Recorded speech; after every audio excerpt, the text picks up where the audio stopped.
Muito bem, que alegria estarmos aqui nesta manhã, nesse retiro, para, de fato, buscarmos a cura que vem pela palavra de Deus.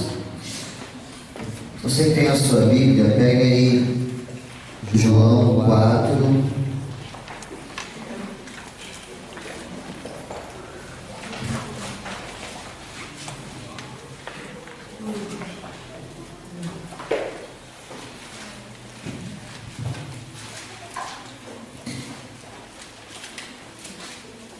João 4, versículos 4 seguinte.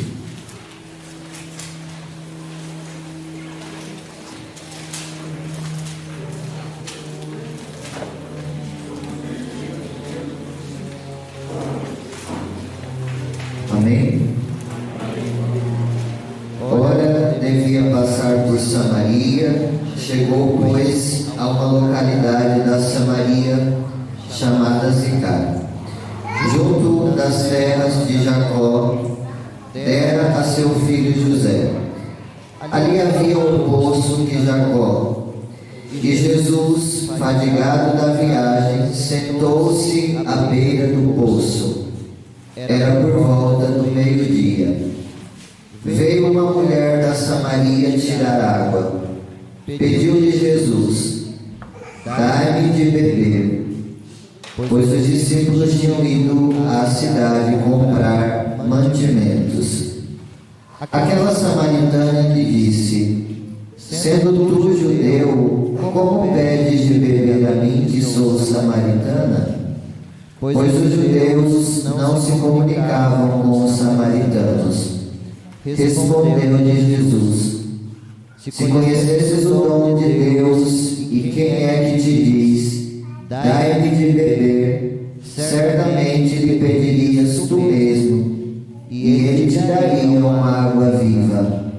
A mulher lhe replicou: Senhor, não tens como que tirá-la, e o poço é fundo. Donde tendes, pois, essa água viva?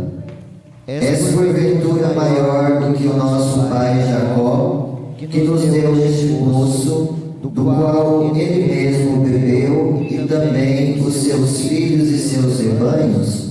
Respondeu-lhe Jesus: todo aquele que beber desta água tornará a ter sede, mas o que beber da água que eu lhe der jamais terá sede. Mas a água que eu lhe der virá a ser nele fonte de água, que jorrará para a vida eterna. A mulher suplicou: Senhor, dai-me desta água, pois para que eu já não ter sede, nem vir aqui tirá-la. Disse-lhe Jesus: vai chamar teu marido e volta cá. A mulher respondeu: não tenho marido. Disse Jesus: tens razão em dizer que não tens marido. Tiveste 5 maridos, e o que agora tens não é teu. Nisso dissestes a verdade.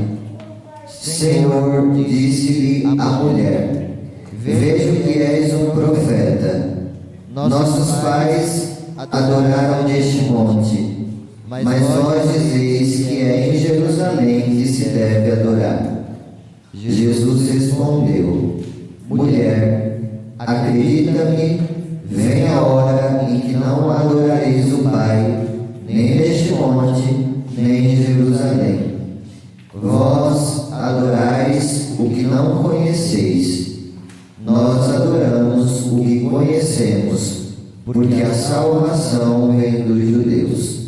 Mas vem a hora, e já chegou, que os verdadeiros adoradores hão de adorar o Pai em espírito e verdade. E são esses adoradores que o Pai deseja. Deus é espírito, e os adoradores devem adorá-lo em espírito e em verdade.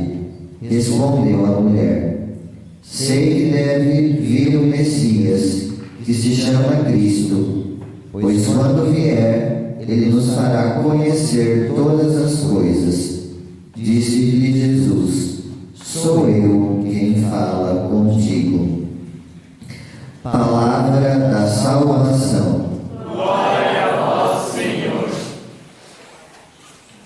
Queridos irmãos e irmãs, quando eu fui rezar para preparar essa pregação, Deus me deu esse evangelho grande, porém muito significativo, porque de fato, veja que quando nós lemos essas linhas, nós vemos Jesus que vai ao encontro de uma mulher. E ali havia de fato uma norma. Judeus e samaritanos não podiam ter convívio. E Jesus quebra a norma e vai até essa mulher, porque existe nele uma sede de salvação. Ele quer salvar, ele quer resgatar aquilo que estava perdido. Assim sendo, existe dentro de Jesus um amor pelas almas. Ele tem um desejo, existe dentro de Jesus uma vontade, existe dentro de Jesus um fogo que o impulsa a amar as almas e gastar todos os meios para salvá-lo. Essa é a vontade de Jesus.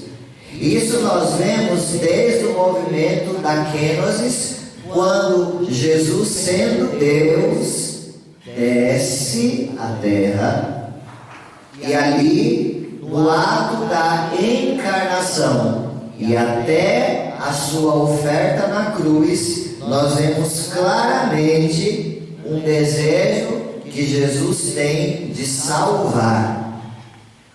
Nós vemos que ele não mede esforços, não tem limite o amor de Deus para ganharmos para ele. Assim sendo, antes mesmo de você se decidir vir aqui esse final de semana, estar aqui, Jesus se antecipa a isso. Foi o amor dele que de fato se antecipou e foi em cada uma das realidades que vocês se encontravam, que são as mais diversas, porque ele vos quer salvar, ele vos quer amar e quer ganhar a cada um de vocês para ele.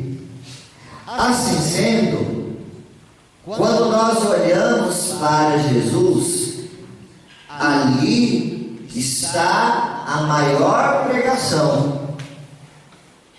Ainda que Jesus não dissesse nada com os lábios, só de nós contemplarmos ele, criança, no presépio de Belém, só de contemplarmos ele na cruz, nós já entenderíamos e seríamos totalmente aquecidos pelo amor de Deus, que nos ama sem medida e que nos quer salvar. Se vocês se colocassem diante do crucificado, e ainda que não tivesse aqui nenhum pregador, vocês seriam aquecidos pelo fogo que é capaz de converter, de trazer a verdade, a vida e fazer nova todas as coisas. Por quê? Porque Jesus Jesus é o maior grito do amor de Deus por nós. Se você for para o sacrário e ficar ali com Ele, seu coração já vai sendo reavivado, vai sendo queimado como um carvão que toca a pele e queima. É isso. Não precisa de muito. Se nós nos deixamos ser encontrados por Jesus, como aquela mulher, se nós somos dóceis ao mover da graça, se nós abrimos o coração, o amor de Deus traz a verdade da nossa vida. Por isso não é estar aqui. Estar aqui é muito pouco. O que eu pergunto a vocês: vocês querem ser encontrados por Jesus como aquela mulher foi? Basta abrir o coração. Basta se deixar queimar pelo fogo dele. Basta, de fato, estar dócil à sua palavra. E é aqui o segundo movimento de Jesus que encontra essa mulher. Começa ali um diálogo. Veja que Jesus sabia quem era aquela mulher. Sabia da vida dela, sabia do passado, sabia de tudo aquilo que ela tinha realizado. Mas o que Jesus faz? Jesus ganha a amizade. Jesus começa a perguntar. Jesus começa a dialogar. E aí, conforme Jesus vai dizendo na amizade, perguntando, falando, argumentando, a pessoa mesmo chega e fala assim: olha, eu não tenho marido. Ela abre o coração. Jesus não aponta: olha, você não presta, você já teve tantos maridos, você já fez isso, você já caminhou por tantos caminhos. Jesus não condena. Como não vai te condenar aqui nesse retiro? Ele conhece por onde você tem andado, o que você tem feito, quais são os tipos de conversa que você tem na internet, quais são os lugares que você tem frequentado, quais são as suas coisas do passado. Você sabe de tudo. Sabe de tudo. Até coisas que você não se lembra, Jesus sabe. Como sabia da vida daquela mulher. Mas é justamente por isso que Ele te trouxe aqui. Porque Jesus tem um olhar para quem não presta, começando por mim. Tinha tantos outros, melhores do que o padre para ser padre. E aí então, Jesus olhou para mim e disse: não, eu vou pegar esse daqui, porque se eu deixar ele no mundo, ele vai se perder. Então é esse aqui que eu quero. Então Jesus escolhe os piores para confundir os sábios. Entende? Então, pode ser que você chegue aqui e conforme as pregações vão acontecendo, porque é um diálogo, Jesus está falando, e aí você vai se encontrando na situação daquela mulher e fala assim: puxa vida, é para mim mesmo. Que bom que é para você, porque é Jesus trazendo as verdades da sua vida para entrar e para você dizer: é, Senhor, eu não presto mesmo, eu tenho errado mesmo, eu tenho caído, mas eu confio que a tua graça me lava, me cura, me purifica, me restaura, me faz uma nova criatura, como fez na vida dessa mulher. Mas é preciso dizer a verdade. Para que haja cura, não dá para esconder nada da nossa vida. Presta bastante atenção nisso. Ela não escondeu. Ela foi direta: eu não tenho marido.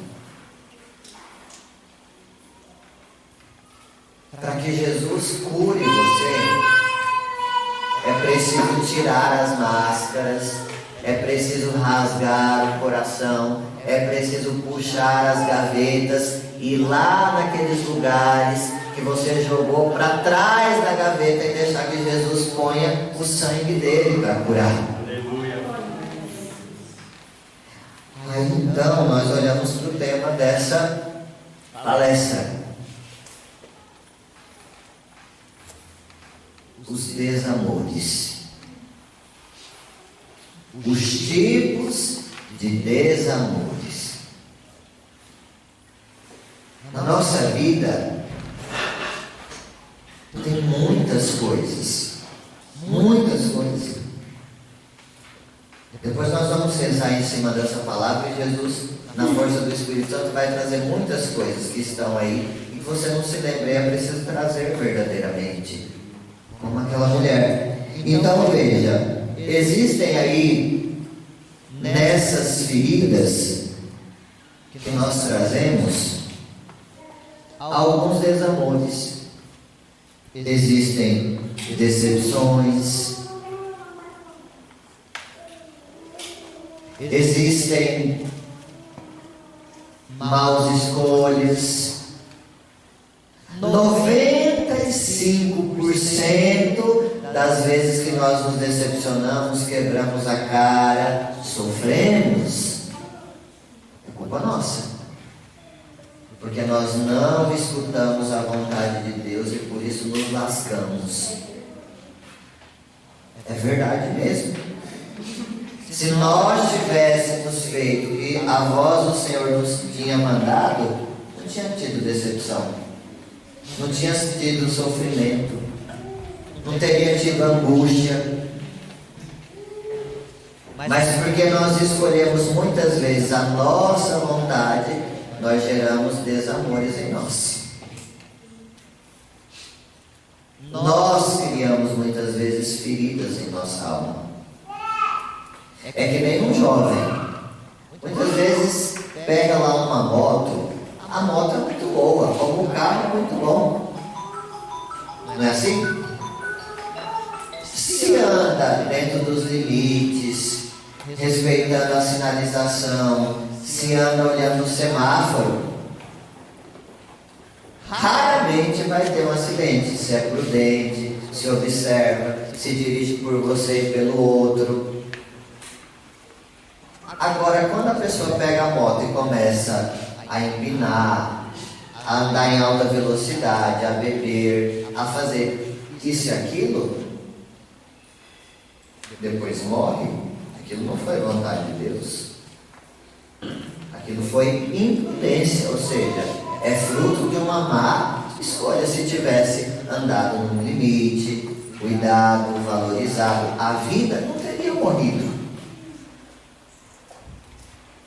daquela forma. Teria morrido de outro jeito, né?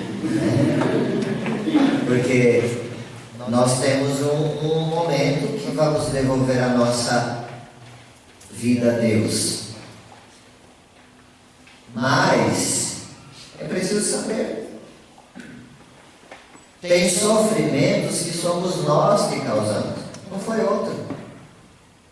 Por exemplo, quando você olha para o seu corpo, que é um templo de Deus, que é uma casa onde o Espírito Santo mora, onde a Trindade habita, e você começa de fato a fazer do seu corpo um pedaço de carne, ou seja, você se veste seminua, você não tem modéstia, você não coloca limites ali, os meninos vêm e fazem o que querem fazer, e não vão ficar com você porque você não se valoriza. Não é culpa do outro, é porque você não colocou limites. E aí vem com certeza sofrimento, solidão, angústia, porque na verdade você não colocou uma cerca em volta do seu corpo, que é uma pedra preciosa. Acha que cedendo aos caprichos do namorado ou da namorada vai ter uma vida feliz? Não vai, porque de fato, o que começa errado não vai dar certo.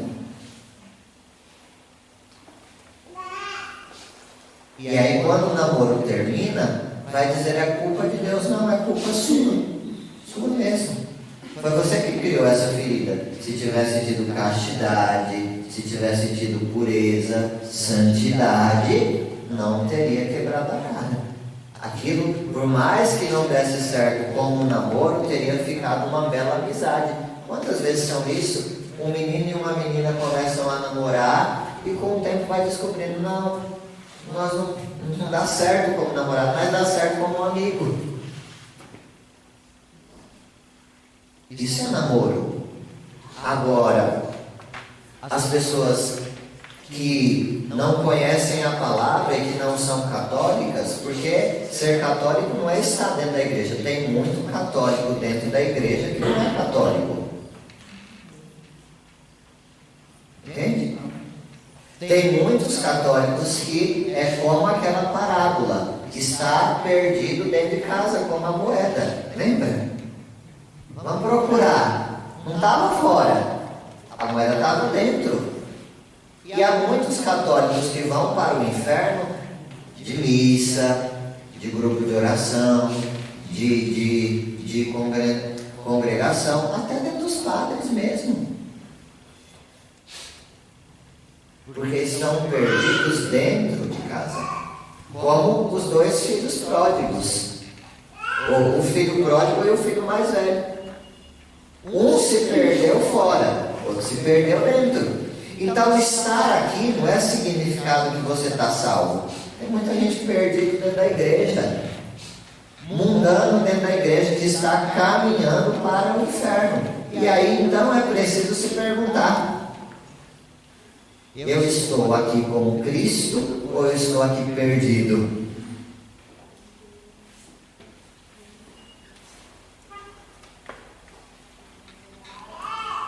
Nós vemos isso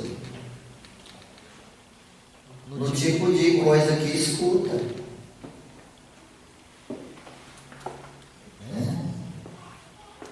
Se você é um batizado cristão, católico, o Espírito Santo te leva a ter um gosto mais aguçado, a ouvir o que você está lendo, ouvindo. Quer dizer, as pessoas dançam a mita.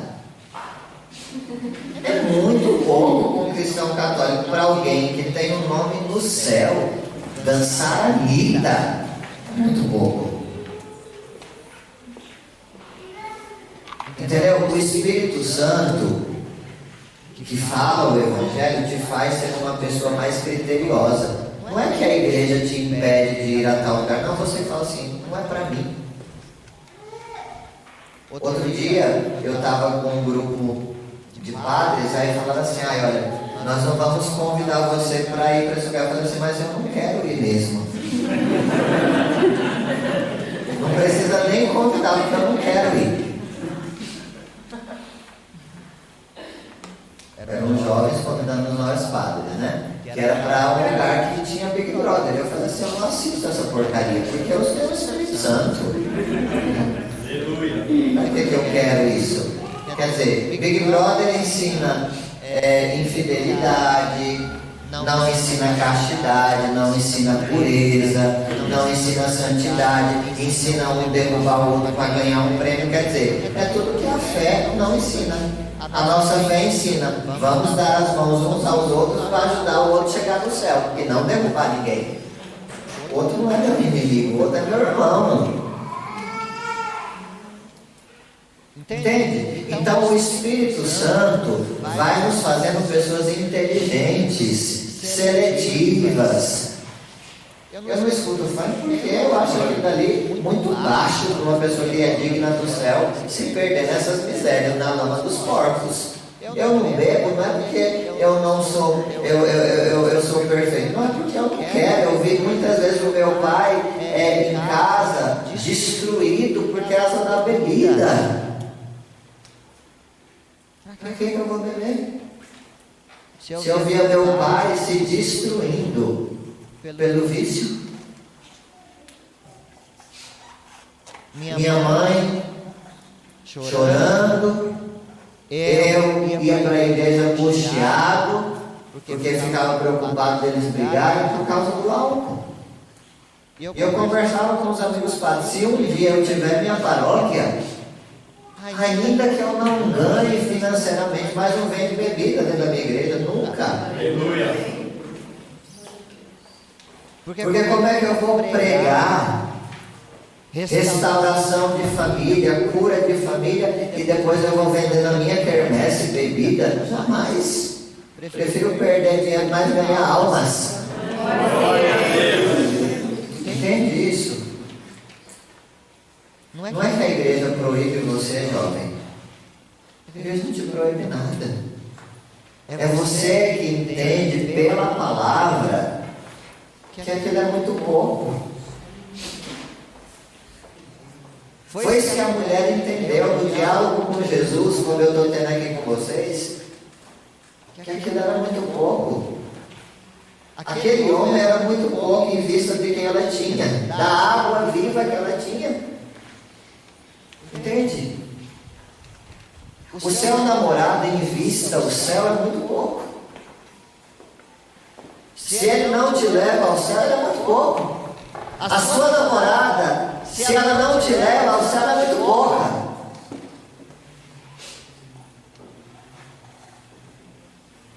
Quem quer o céu precisa escolher. Ao olhar para o namoro e dizer, isso daqui me leva para o céu, ou isso daqui me impede. Eu preciso ter cura no namoro. Preciso sentar e falar assim, olha, no meu corpo você não toca mais, antes do casamento. Porque tem valor. Porque é sagrado. Você pensar que todas as vezes que você transa com a sua namorada antes do casamento, você mata Jesus da sua alma, você expulsa ele da sua alma, e aquilo te torna merecedor do inferno. Se você morrer com aquele pecado, você vai direto para o inferno. Eu duvido que você tenha coragem de deitar com a sua namorada antes do casamento. Não tem. É porque não se prega mais isso na igreja. Se prega assim, misericórdia, perdão, no final todo mundo vai salvar. Não é assim, não. Isso não é doutrina católica. E aqui o que eu estou falando, basta pegar o catecismo, viu? Porque tem muita gente que não conhece o catecismo, aquele livrinho amarelo. Deveria ler mais. Está lá no catecismo, não mudou. O pecado mortal expulsa a trindade da alma, está no catecismo. O pecado mortal expulsa a trindade da alma, e já aqui na terra, a pessoa que está no pecado mortal já está condenada ao inferno. Por isso deve procurar a confissão para restaurar a amizade com Deus e voltar à trindade da sua alma. Não se fala mais disso. Se prega misericórdia. Tá bom, a misericórdia de Deus é quando você está com o olho aberto. Isso daqui que o padre está fazendo, pregando a verdade, é a misericórdia de Deus para você se converter. Isso é a misericórdia de Deus. No final, quando você fechar os seus olhos, não tem mais misericórdia, é juiz. Ele vai abrir. Eu imagino assim como num filme, né? Jesus, na hora da nossa morte, abrindo assim o livro da vida, falando assim, qual é o teu nome? E falando assim, Shirley, vamos aqui fazer um balanço da tua vida. E aí ele vai ler o que você escreveu. Veja, não é Jesus que vai te condenar, é você. Deus não enviou o seu Filho para condenar o mundo, mas para que todo que nele crê tenha vida. Crer em Deus é fazer o que Ele manda,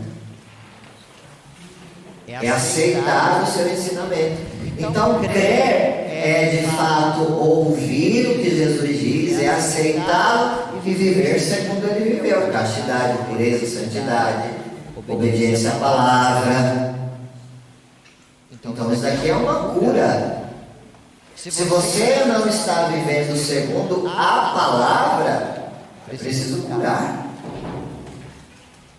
É preciso sair daqui e dizer: eu preciso rezar mais, eu preciso ter um momento para meditação do Evangelho, eu preciso ter mais vida de missa, eu preciso ter mais confissão, eu preciso de mais direção espiritual, eu preciso mais conhecer os mandamentos. Quer dizer,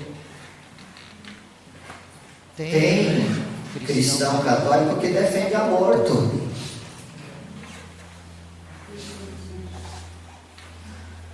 Isso daqui é que nunca leu a Bíblia. Se você pegar o Antigo Testamento, vai dizer lá, quando Deus entrega a lei a Moisés e depois Moisés entrega ao povo, diz o quinto mandamento: não matarás. Deus me disse: olha, em alguns casos pode matar. Isso aqui é questão de língua portuguesa, né? Não é nem questão de fé, é questão de interpretar o texto. É porque as pessoas muitas vezes não vão para a escola para estudar, né? Então a gente tem um grande conjunto de jovens, isso aqui também precisa de cura, que não sabe ler. Isso aqui também precisa curar. Por exemplo, eu estudei na PUC, né? Universidade Católica no nome, mas não tem nada de católica, né? Então, quer dizer, se eu não tivesse curado isso dentro de mim, esse desamor que eu tive que passar para ser padre, ou seja, eu ia ensinar para vocês que não existe ressurreição, que não existe céu, que o céu é aqui, entendeu? Que o casamento entre homem com homem é normal. Foi isso que eu ouvi na PUC, Universidade Católica de São Paulo. Mas quando eu terminava a aula, o que eu fazia? Eu ia para o seminário e comprava livro, estudava, tudo o contrário. Eu falava: não, isso daqui é a fé católica, aqui não serve para nada. Então, muitas vezes, também as feridas que nós temos dentro da nossa alma são feridas que vêm por leituras erradas, por livros espíritas, por falsas doutrinas, por músicas. Eu tenho estudado bastante nos últimos dias sobre a maçonaria, sobre o satanismo. Se vocês olharem isso, muita gente tem vendido a sua alma ao diabo por dinheiro. Se vocês olharem alguns cenários de filmes, de artistas, sobretudo sertanejos, se você pegarem alguns símbolos da maçonaria, alguns símbolos de Umbanda, você vai ver ali retratado nas próprias cenas dos clipes, tronos, cultos ao demônio, cabritos, uma linguagem, isso nas próprias marcas que saem na capa do CD. Ah, padre, você é muito radical. Não, é questão de estudar mesmo. Entendeu? Ó, símbolo do demônio. Vendo aí alguns artistas que vocês cantaram as músicas.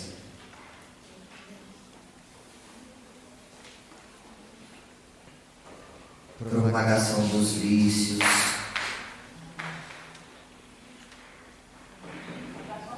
O olho, o triângulo. Muita gente tem deixado o céu e caindo nesses terrenos perigosos por amor ao dinheiro, à fama, o poder, mas estão perdendo a sua alma. Se nós entrarmos aqui no terreno das tatuagens, que hoje as pessoas têm se marcado como um bicho, né?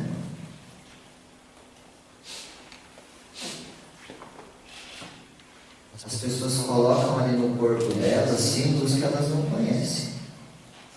E se você pegar lá na Umbanda, no Candomblé, aqueles símbolos remetem a entidades, quer dizer, está lá no seu corpo. E aí você não sabe por que está tendo algumas setas na sua vida, algumas contaminações, porque algumas coisas têm sido bloqueadas em você. Às vezes por uma tatuagem que você botou e não sabe qual é o significado, qual é a honra que é a entidade que você está fazendo mesmo sem saber. Por isso que Jesus já tinha dito, vocês estão no mundo, mas não são do mundo. Se você está muito parecido com o mundo, é porque você está muito longe do céu. Se você pensa muito com o mundo, você está muito longe do céu. E é preciso cura. É verdadeira, é preciso ir na confissão, é preciso de fato se lavar no sangue de Jesus e recomeçar, construir uma nova história. Aqui nós não estamos brincando. A vida não é para ser aproveitada, a vida é para viver a palavra, conhecer, amar e servir a Deus. Os dias que Deus te dá nessa terra para conhecê-lo, amá-lo e servi-lo. Só para isso. Se Deus ainda não te levou, é porque ainda tem alguma coisa que Ele precisa curar em você, que você precisa crescer, porque no dia que você estiver pronto, acabou, Ele vai te levar para o céu.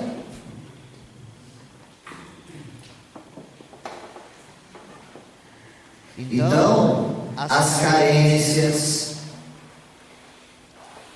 quantas feridas, quantos desamores, porque o pai abandona, o pai não é presente, não tem diálogo com o pai, ou a mãe abandonou, a mãe não deu atenção, a mãe é um pouco grossa. E aqui eu quero falar muito sobre isso, porque, veja, se nós olharmos para os nossos pais, eles foram criados dentro de outro cenário do que o nosso. Hoje nós temos a capacidade de receber a palavra, o amor de Deus, conteúdos. Eles não tiveram. Então, a maneira que eles nos trataram era a maneira que eles achavam que estavam nos amando. Isso é muito importante para que haja uma cura. Por exemplo, há muito tempo eu não gostava do meu pai. Eu via ele bêbado, ia ali, eu maltratava minha mãe. Então aquilo foi me distanciando do meu pai. E aí quando eu comecei a fazer direção espiritual, que eu comecei a trabalhar isso, o padre falou assim: olha para o seu pai como alguém digno de misericórdia, porque ele ainda não recebeu o amor de Deus. E a partir daquele dia aquilo foi uma cura para mim, porque era uma gaveta que eu não queria mexer.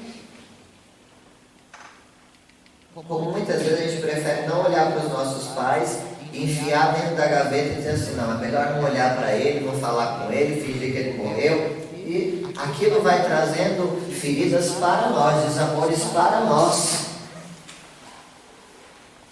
Por isso é preciso perdoar o pai. Muitas vezes, quando a gente tem experiências difíceis, é preciso dizer: não, meu pai e minha mãe, ainda que tenham me abandonado, ainda que tenham me rejeitado, ainda que não goste de mim, eu estou recebendo o amor de Deus para olhar com misericórdia e ser um instrumento de salvação na vida do meu pai e da minha mãe. Então, uma ferida em nós curada, ela vai ser um instrumento para curar outros. Veja, aqui nós entendemos que Deus, quando permite uma desgraça na nossa vida, é para que a gente seja instrumento de cura na vida do outro. Uma ferida em mim curada pode ser um canal da graça na vida de outros. Eu posso dizer para outro jovem: eu passei por isso, o amor de Deus me curou, e você também pode ser curado. Então, São João Paulo II, eu amo esse Papa, é um dos mais incríveis que existe na história da igreja. São João Paulo II, ele falava claramente sobre o sentido redentor do sofrimento, sobre não se fazer um coitado, mas pegar as nossas feridas e colocar na cruz. João Paulo II era incrível, entendeu? Pega o que não deu certo na sua vida, joga na cruz, deixa o sangue de Jesus curar e tira lições daquilo, e ainda mais oferece. É isso que nós rezamos em cada Santa Missa: receba o Senhor por tuas mãos este sacrifício, para a glória do teu nome, para o nosso bem, toda a Santa Igreja. Então, não pode ser vítima da história: ah, eu fui abusado. Tá bom, foi abusado? Levanta. Vai procurar ajuda, direção espiritual, psicólogo, psiquiatra. Cura isso para você viver. Enquanto você se assume um coitado: ah, eu sou frágil, ah, eu fui abusado, ah, eu fui fruto de um aborto, ah, meu pai não me quis, minha mãe não... Não, tá bom, Deus te quis. Então levanta. Bom, o mais importante é que Deus te quis. Então levanta a cabeça, procura ajuda e vai curar outros também. Não seja vítima. Não seja vítima. Aqui nós entendemos uma coisa: a dignidade que nós temos. Pelo batismo nós somos filhos de Deus. Você não é qualquer porcaria. Você é filho de Deus. Então você bate no peito e diz assim: eu sou um filho de Deus. Então, ainda que a minha história tenha sido uma lástima, eu vou curar isso daqui com a graça de Deus, e você é uma nova criatura. Eu sou um filho de Deus. Deus me quis, Deus me colocou aqui, Deus me cura, e eu quero de fato essa cura, como aquela mulher. Tá bom, eu sei que tu és o Messias, eu sei que tu és o meu Senhor, eu sei que tu és a cura que eu preciso. Então rasga o teu coração nesse retiro e vai permitindo que Jesus vá entrando, vá mostrando as feridas, os traumas, onde precisa ter perdão, onde você precisa pedir desculpa, onde você precisa se perdoar, aonde você precisa ir conversar com alguém que há muito tempo você não conversa, ou até mesmo se a pessoa já morreu, mas liberar o perdão, porque você precisa crescer. Sabe? O namoro não deu certo, que bom. Tem que falar assim: Senhor, eu te agradeço porque o Senhor me libertou antes de eu casar. Entendeu? Não veja que foi uma desgraça. Tem gente que fala assim: Padre, mas a pessoa era tudo para mim. Que bom que terminou, porque tudo para você é Deus. Às vezes o namoro não dá certo porque esse menino, essa menina é tudo para mim. Então já acabou com tudo ali. Tudo para você é Deus. Se você tem Deus, basta. O resto é acréscimo. Eu sou padre, às vezes as pessoas falam assim: Padre, coitadinho de você, você não pode casar. Fala assim: coitado de mim, eu tenho a melhor parte, eu tenho Jesus. E essa não vai me ser tirada jamais. Jamais. Eu tenho o amor dos amores. Eu sou feliz como padre, não me falta nada. Olha, eu posso dizer para vocês, jovens, se você ainda não descobriu sua vocação, eu diria para você: eu estudei 10 anos para ser padre. Fui humilhado, aqui tem a Carla que sabe disso. Passei por grandes tribulações, mas se fosse para viver tudo de novo, para celebrar a missa, eu viveria feliz. Eu não sou frustrado na minha vocação. porque eu não parei nos desamores que teve na minha vida. Pelo contrário, tudo que não presta na minha vida, eu encontrei resposta na cruz. Eu busquei resposta na missa, na confissão, na direção espiritual. Você precisa ser assim. Não interessa o que a vida fez com você, não foi Deus que fez. O mal não é vontade de Deus. O mal não é vontade de Deus. As coisas que acontecem de mal na nossa vida, o remédio é Jesus. Eucaristia, confissão, sacramentos, palavra, coma a palavra de Deus. E aí então, abrindo, como aquela mulher, eu não tenho marido, reconhecendo as limitações, é preciso dizer a Jesus qual é a tua limitação. Jesus, a minha limitação é essa. Como aquela mulher, eu já tive 5 e o que eu tenho não é meu. Quais são as tuas misérias? Presente a Jesus nesse retiro. Tem aí pecados em você que você tem lutado e você tem caído tanto. Diga para Jesus: Senhor, eu tenho caído tanto nesse pecado, mas eu não me conformo com ele. Se você tiver essa atitude de dizer: Senhor, por mais que eu tenha esse pecado, mas eu não pertenço a isso, isso não faz parte de mim, enquanto os meus olhos estiverem abertos, eu vou lutar contra essa miséria.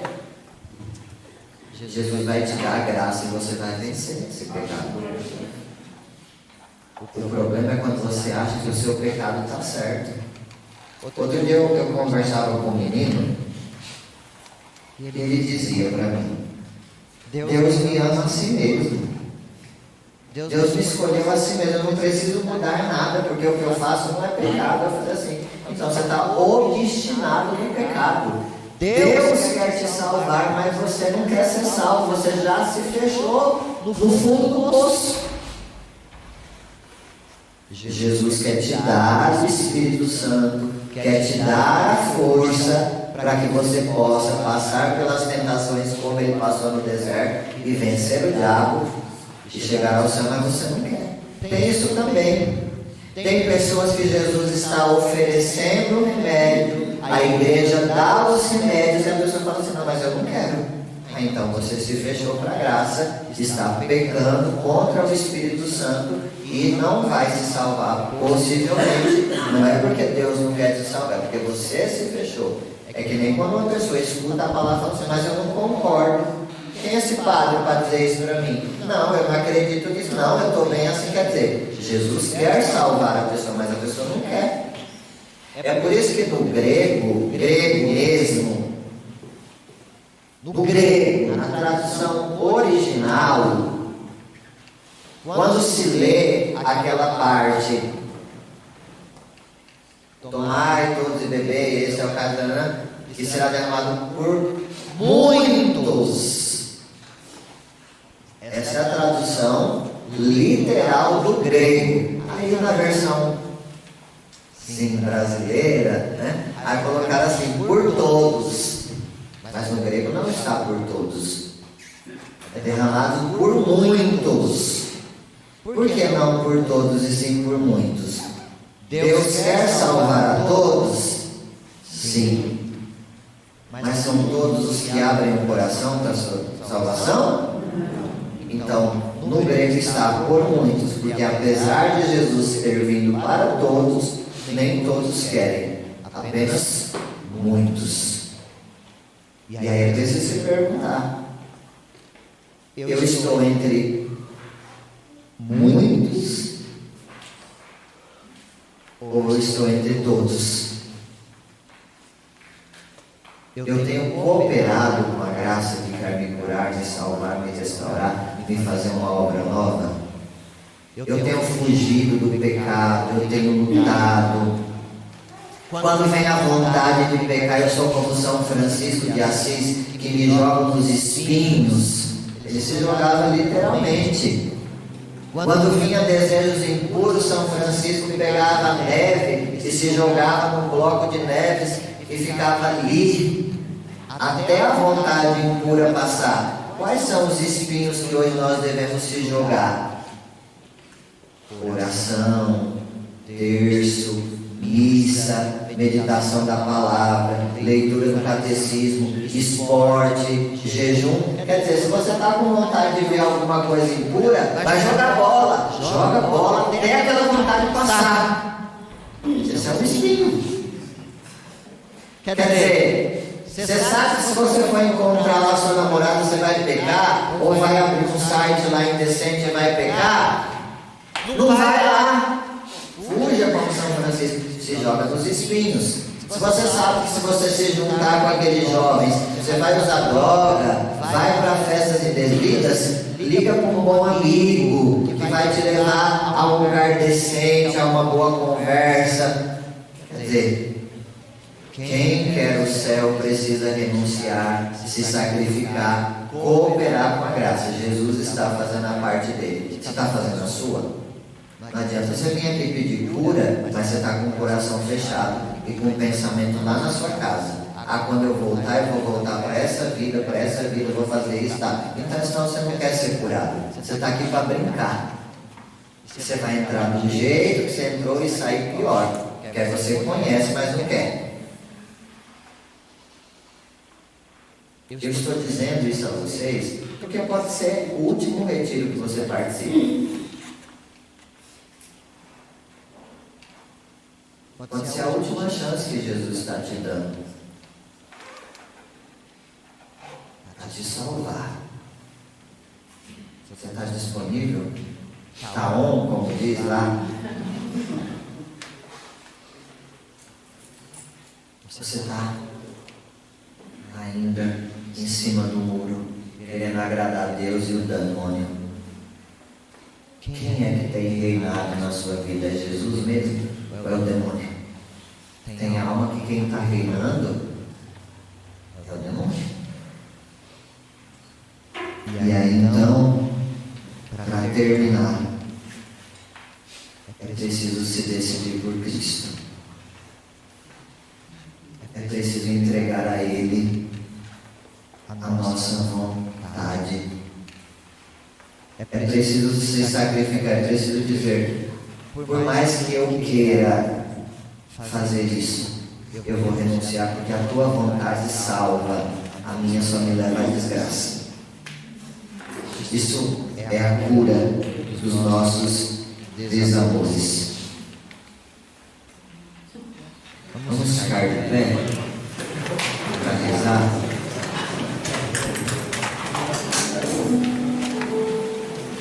Se coloca na presença de Deus. Se você se sentir à vontade, feche os seus olhos.